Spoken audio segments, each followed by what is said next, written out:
Hi, my name is Dan Toomey. I am a freshman broadcast journalism major here at USC, and I will be the Monday night host for CU at USC. So I'm from Cohasset, Massachusetts, an hour south of Boston. What brought me to LA was just after a long college search. I had a friend here who was a senior, and he recommended the school to me. And as soon as I came here, I fell in love with it. I mean, the campus, the program, this building, everything it has to offer. I love staying busy. I love staying active, and really no other school allowed me to do that as much as USC. And then Los Angeles was just kind of the cherry on top of the sundae. I mean, the Los Angeles community is one of the most diverse in the world. So to have the ability to bring all of those people here on the couch and just talk to them, that's great. Anybody walking on the street has a story. Look at all the cars on the highway and imagine there's a life story inside each of those. And I always thought that was really cool, hearing different people's stories, and CU at USC really, that's the focus of it. What I'm doing here is something that I would love to be doing professionally. Hosting, I've loved doing it ever since my sophomore year of high school. And so if I were ever lucky enough where I had the opportunity to do that, I know you kind of have to start from a lower step first, but hosting a news show, a variety show would really be my dream. That's why I'm so ecstatic to be involved with this program. Hopefully I'll bring some positivity to the program as well. And I'm just really excited to hear different people's stories, and CU at USC really, that's the focus of it, is hearing what other people have to say, and that to me is fascinating, and that's what drew me here. So yeah.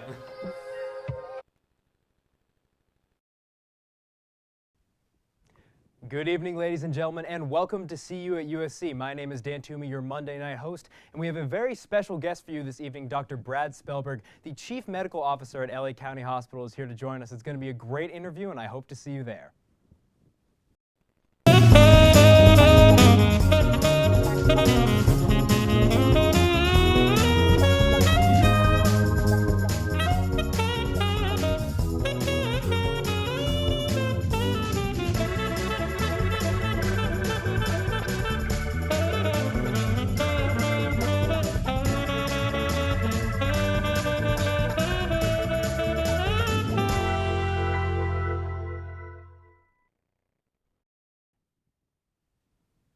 Once again, good evening. We have a very special guest, as already mentioned, with us, Dr. Brad Spellberg. Dr. Spellberg, thank you so much for being here with us tonight. My pleasure. Now, Doctor, you have a long history in the medical community. Your resume is very long. You've been published, as a brief summary, you've been published in over 150 medical articles. You were published in a 2009 book, Rising Plague. Although we might not want to mention your history as a Bruin, you have a deep affiliation with the UCLA Medical School, but nonetheless, and you're one of the you're the Associate Dean of Clinical Affairs here at USC, as well as a professor. Just as an opening question, where does a resume like that begin? Where did you first develop this interest in the medical field? Well, actually, my interest sort of goes back to high school biology, AP biology. I was very interested for some reason in the immune system when we were learning about biology. It was the sort of struggle between microbes and the host, almost a war between microbes and the immune system. And that parlayed into an interest in microbiology and infections, which took me to medical school, which took me to residency in internal medicine. I mean, it just built one thing after the other. Yeah, and this your main focus is internal medicine, and you've written a lot about infectious diseases. Is that a lot of what you here at USC are focusing on in your studies? Well, so I have my day job, which is administrative in the hospital, to help run the hospital. Yeah. I also am I'm board certified in infectious diseases, so I still do clinical time. I do infectious diseases, but I also do general internal medicine, both clinically. And then I have my research side and a policy side as well. And the research side really brings it all together. It's sort of bench to bedside. It's finding discoveries in the lab that I can translate into treatments for patients in the hospital.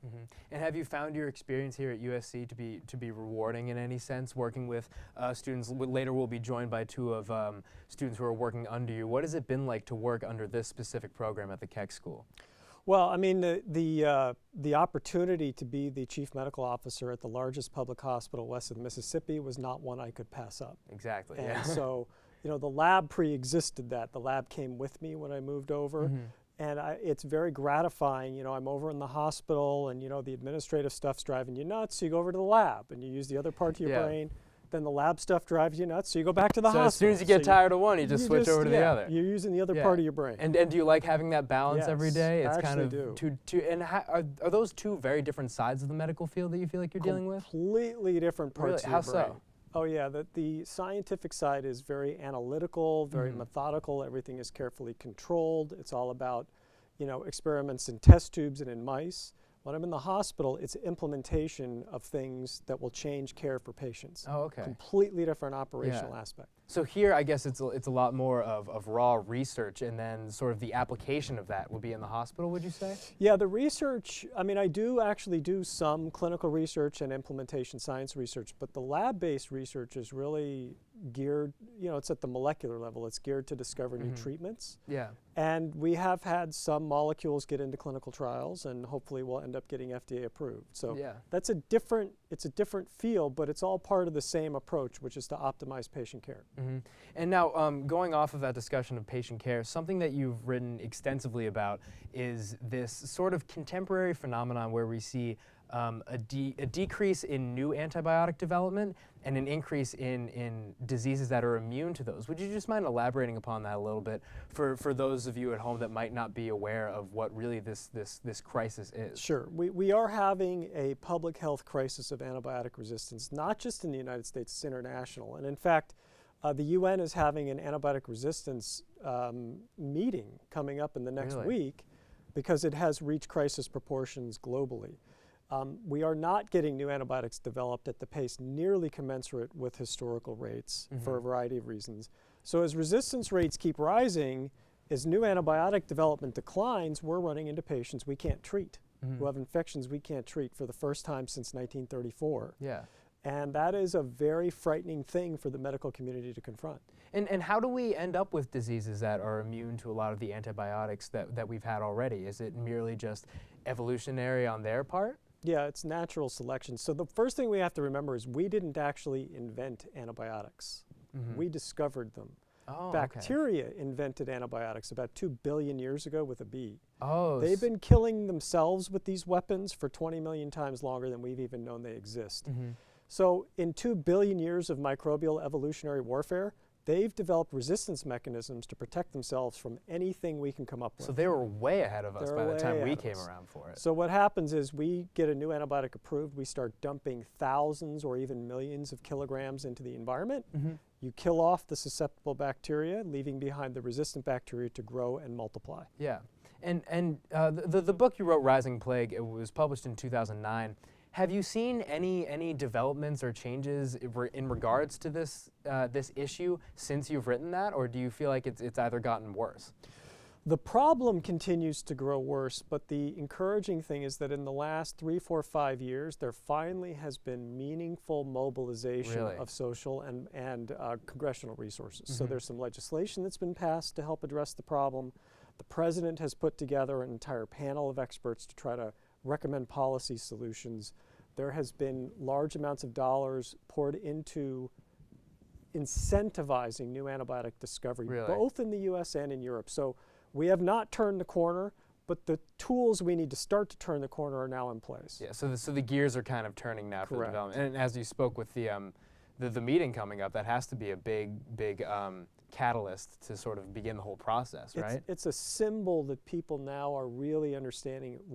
I started talking, publicly about this issue 15 years ago, and it was like, you'd talk and tumbleweeds would go by. Yeah, so you felt like you were kind of talking in the middle of the forest, like nobody was, that's interesting. Yeah. And did you feel like eventually people started to catch on? And if so, why? Why do you feel like people started to catch on to that? I think two things. One is I do think I and others were very effective at starting to get the word spread into the community. Of course. And it's in media now. MRSA, it shows up in movies, it shows up in television shows. People don't know what it is, but they know they're supposed to be afraid of it. Exactly. But the second thing is that I think more and more individuals have come into contact. They know someone who's had a resistant infection, sort of 6 degrees of separation. They've experienced it. And because the resistance rates keep rising, more and more people are experiencing it, and their family members are experiencing it. Yeah, and now for somebody who might not be as in tune with whatever diseases may be developing as you are, what could the average citizen do to help fight this crisis or phenomenon that we see? Okay, so number one, wash your hands. Really? Yeah. Yeah, same thing with like the plague back in, we still haven't learned. These are how we interface and interact with our environment. Okay, so wash your hands is number one. Wash your hands / good hygiene, number one. Wash your hands. Number two, cook your food and wash your vegetables. Mm-hmm. Number three, don't take antibiotics unless you really need them. We want to flip the script. You Yeah. go to the doctor, you're not feeling well, you have a sore throat and a runny nose. Don't say I want an antibiotic. The question should be, do I really need an antibiotic? Mm-hmm. Flip it around. You don't want it unless your doctor says, no, you really need it. Yeah. We are massively overusing antibiotics, both in people and in animals, Mm-hmm. and we need to decrease our antibiotic usage. And then the last thing is, it's going to sound mundane, but live a healthy lifestyle. Most of the worst resistance is in hospitals. Yeah. If you end up in the hospital because you get heart disease, or your kidneys aren't working, or you've got asthma, or you're smoking, that's where you have the biggest likelihood of picking up one of these resistant infections. Yeah. So that's funny. I mean, I guess people really have to look more to themselves to stop this global phenomenon. And the first two aspects that you mentioned of just washing your hands and eating and cooking correctly, do you feel like that's been something that's neglected often? Because usually, I mean, that's like the ABCs of being a cleanly human. Yeah, hand washing is not something most people are very good at. Really? Yeah. No. I mean, it doesn't come naturally to us. Yeah. Right? I mean, you don't tend to think about stuff you don't see. Right? I guess you're right. So here's a little factoid. There's 10 times more bacteria in you right now than there is you in you. Really? There's more bacterial cells in your body. That's terrifying. Yeah, right? We are immersed in microbial life, but we don't see it, so we don't think about it. Yeah, I guess if it's not like waving a red flag in front of our face, we don't really care about it. Correct. And why do you think there has been this overprescription of antibiotics in the past? Fear. Really? It's real. I think on the prescriber's part, it's fear, because we can't distinguish viral infections from bacterial infections. Mm-hmm. There's no clinical signs or symptoms that will allow us to really distinguish. So you say to yourself, I know this is probably viral, but what if I'm wrong? How much harm can one prescription do? Just take the prescription. And then one leads to so another. If one person's doing it, this is what's called the tragedy of the commons. When one person's doing it, no problem. When everyone's doing it, that one prescription, we have about 230 million prescriptions per year in the United States. Really? Yeah. We put 17,000 tons of antibiotics into the environment in the United States every year. And I guess the problem would be is that we continue to develop antibiotics that we don't have, that we already have, but we're not looking forward to what we need in terms of new development. Well, there's a market failure of new antibiotic development, and at the same time, we don't protect the stuff we have. Mm-hmm. So that's how you run into this crisis. And do you think that's a lack of funding on the government side, or where do you get the money from to gain funding for that? For reversing the market failure, we're starting to realize we're going to need public-private partnerships. But Really? The market failure is caused by 3 converging factors. One is that the antibiotics are not as profitable as other types of drugs. Mm-hmm. So industry says, well, I don't want to invest in discovering a new antibiotic. I want to discover a new blood pressure drug or cholesterol drug. Yeah. Something you have to take every day for the rest of your life. Mm-hmm. The second problem is the science has gotten really hard. And the third problem is that our regulatory environment is really bad. Mm-hmm. So getting trials done is really hard. All right. So all those things converge. We don't get new antibiotics. Meantime, we're using more and more, so resistance rates rise. All right. Well, hey, hopefully we'll solve some more global issues here in the second part. I hate to cut you off. We're going to take a quick commercial break. Dr. Brad Spellberg is with us. Please do not miss the second part. It's bound to be exciting. This is CU at USC.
Welcome back, ladies and gentlemen, to this Monday night installment of See You at USC. My name is Dan Toomey. Alongside me is Dr. Brad Spellberg here, and we have two new guests on the couch to my right. Gentlemen, if you wouldn't mind introducing yourselves. I'm Travis Nielsen. I'm a graduate student in Dr. Spellberg's lab. I'm Brandon Yeshoa. I'm also an undergraduate student, sophomore from USC, working in Brad Spellberg. Great, and now both of you are working in his lab, as you say. Can you describe what that's like for a little bit, just to like draw a picture? Keep in mind, he is sitting right next to me, Yeah. so They can't say anything worse than what I usually say. yeah. Yeah, it's a lot of fun working in Brad's lab, actually. I really enjoy myself. He's a really smart guy, and he knows a lot about infectious diseases. I'm learning a lot from him. Really? So, yeah. Yeah, I'm also learning a lot. Every day you learn something new. It's very interesting. And is the emphasis on infectious diseases? I'd say it's more on the treatment of infectious diseases. Okay. Different therapies that you can use. Most specifically, maybe like immune therapy as opposed to antibiotics. It's more non-traditional therapeutics. And how about for you? Do you think, are you studying around the same things now? I know you're both in different stages of the medical school process, so where are you at? I'm still an undergrad, so I'm still taking my general requirements, but as for the lab, I'm doing a procedure that has to do with isolating antibodies with the help of Travis and obviously Dr. Spellberg. I've learned a lot with that, and we're advancing. Yeah. And now to open up the conversation a little bit, I'm sure you could all assume this question was bound to happen at some point. Now, you talked about you're looking for ways to treat viruses or treat infectious diseases.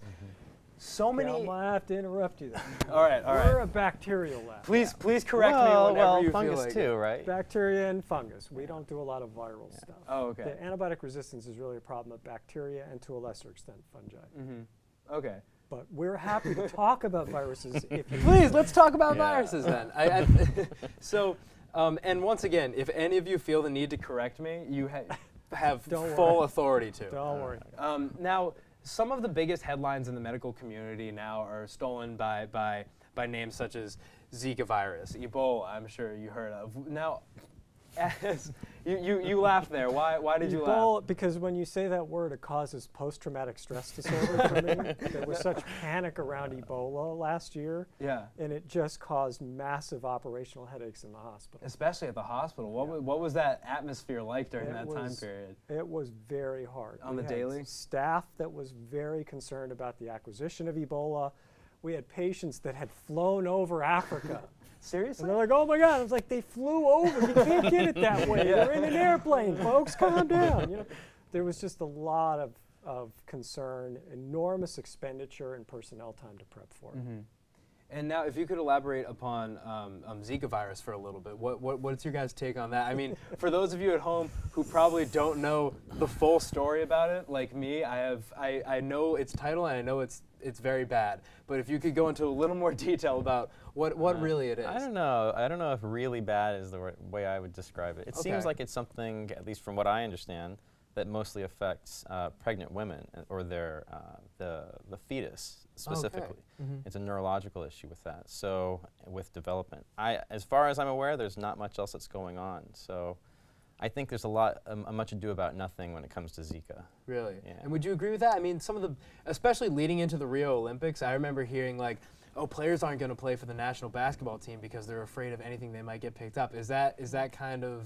like an unnecessary headline, do you think? I definitely agree with what Travis was talking about it's almost a buzz of something that's nothing really there. Yeah. I think people are making a big fuss out of almost nothing that's really as big, but it just caught on. The name caught on, so. So I think the fear of it has outstripped the acute threat. It is certainly a serious problem if pregnant women get infected by it. And we are starting to learn that you can carry it for a fair period of time after exposure. Okay. So that there is a risk even to people not in the acute period.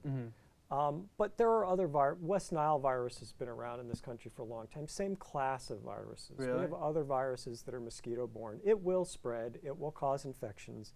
It'll cause flu-like syndromes. For most people, it won't cause any harm.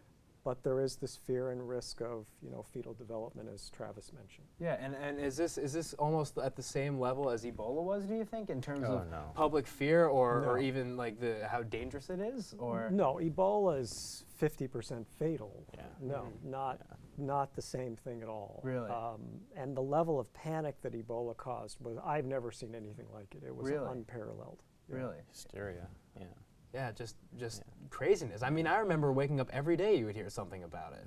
I guess have you seen other cases like that in the past? I mean, I know Ebola might be the most prevalent example of that, but have there been any in the past where you wake up and everybody's talking about some type of disease? Maybe mad cow disease? I don't know. Well, the closest that I've seen in the time that I've been practicing medicine is SARS. Severe acute respiratory syndrome, which started in Asia. This is now 10, 15 years ago. Yeah. At that point, there was a fair amount of panic. Not to the level that Ebola caused, but it was pretty bad. These viruses are emerging constantly, and they're going to continue to emerge, and we're going to have other diseases that are going to continue to emerge as well. So. And I think one of the most dangerous aspects of a disease rising like this is the public reaction to it. I mean, you see people freak out about something that, I mean, I didn't even know what Zika was, but I know it's that people tell me I should be afraid of it. Now, what's your take on news spreading like that? Because it happens so easily, almost as quickly as the disease itself. Yeah. Well, in the 24-hour news cycle, I think you see that a lot. Yeah. And they're looking for something to talk about, and so Zika fills that role. I think Ebola filled it, and I think there was good reason to be afraid of that, but maybe our response to it wasn't really quite commensurate with the risk involved. Yeah, so we want to change the dialogue a little bit and get people talking more about antibiotic resistance, which is something that is affecting everybody in society on a daily basis. Yeah, and I was going to ask you about that. Like you talked about things we shouldn't be talking about. So what should we be talking about? Is that what people should be waking up every day and saying? Antibiotic we need more of this resistance, in the medical community? I think in the realm of infectious diseases, I think that's top of the bill. That in terms of real threats to real people internationally and in the U.S., absolutely. And now, you as an undergraduate student, do you feel like that's something that's been addressed in your classes a lot? I know you're still in the really early phases of it, and you're still working out the GEs too. Yeah. But do you feel like that's something that you've had a lot of class discussion on? Honestly, it's not very stressed upon. I think as a collectively throughout all undergraduate courses, and throughout working in this lab, I've learned that it definitely has a lot more. It has a greater significance than I thought it was through the courses that I've taken, even through different news and different outlets where I get my resources from. But the significance of understanding the issue of antibiotic resistance is very significant. And I've definitely been exposed to that much more by working in this facility. Yeah. Travis has as well. We've had those discussions. And you may have just earned yourself some extra credit points right there by crossing that line. Now, and I think an interesting thing is sort of tracing the path of medical school, the very long path, as I'm sure you can attest to. So what do you think primarily is the difference between the steps in which you guys are in right now? So I know, Travis, you're a little more established. Yeah, I'm doing more of a research path right now. So I'm doing a PhD right now, not an MD. Okay. So I'm doing more research in the lab, taking classes. I think what Brandon's doing more of is he's doing the pre-med track where he's interested in going into medical school right after college, right after he finishes his bachelor's degree. So I made a little bit more of a detour toward a PhD, but I am interested in doing medicine eventually. And I don't think that most people realize that you do your 4-year degree, your bachelor's degree, then you got 4 years of medical school, then you got a couple years of 2-3 years of residency, and then if you want to subspecialize, you have to do another few years in fellowship. So by the time you're done, yeah, exactly. So it's a huge commitment. Yeah. And I don't think it's for everybody. I don't think it's something that you should take on without really thinking it through. Well, I mean, to be quite honest, if I'm on an operating table and somebody's telling me what's wrong with my body, I want them to have gone through that whole schedule. Yeah, you know, you yeah. said it's not for everybody. Yeah. I would hope so. You know, I'd be worried if it was. Yeah. Now, Dr. Spellberg, you've been through this whole the whole process of medical school. You're almost you're at basically the top of the mountain here at LA County Hospital. I know. More extra credit points coming my way. But if you had any advice for upcoming medical school students as we sort of wrap up the episode, what would it be? Yeah, you can ask these guys. Take your studies seriously. This is not the time to, party a lot. Preparation is the key here, and so you should be spending all of your time preparing for your class. You should be reading about what you're going to be studying next semester in the break between semesters. And would you agree to that? Do you think? Yeah, I didn't do that before, and when Dr. Spellberg recommended doing that, when he advised me to do that, it really helped with my classwork. I was much further ahead of the other students by doing so. Yeah, and similar experience? Definitely agree, yeah. The best advice I've gotten was preparation. Yeah, I mean, that's all it is just sheer preparation and memorization, wouldn't you agree? Well, we want people to understand concepts also, but you certainly need to know a lot of facts to support the concepts. Yeah. And I guess as a final wrap-up question, if you guys have any advice for medical students still in the process, what would you say to them? Students who are going to be going into medical school? Or in with you guys? Or graduate school, Travis. Yeah, or graduate in graduate school? I don't know. I would probably say volunteer a lot. Shadow doctors, find doctors you're interested in doing work with, and see if it's really for you. Because I think you can get into a situation where you think, oh, I really want to do this, and then you try it, and you go, this is not for me. And so maybe you should look at a different route. Yeah, and we have one more time for one quick piece of advice. I would say the same advice that Dr. Spellberg gave me at the beginning of the summer, to stay prepared and to really get ahead, because that goes a long way. Great. Well, I mean, I hate to cut you off there, but we're out of time. Medical students, hopefully you were taking note. And once again, thank you, everybody, so much for being here. I had a blast. And for your Monday night episode of See You at USC, thank you for watching. My name is Dan Toomey.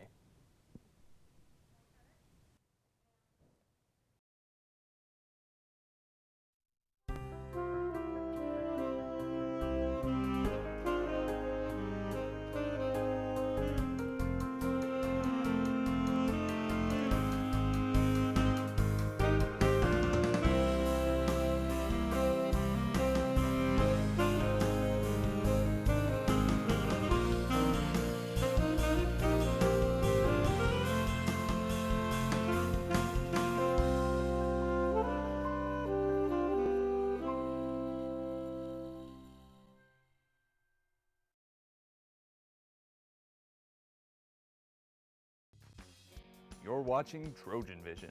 For more of your favorite shows, check us out at trojanvision.com and like us on Facebook.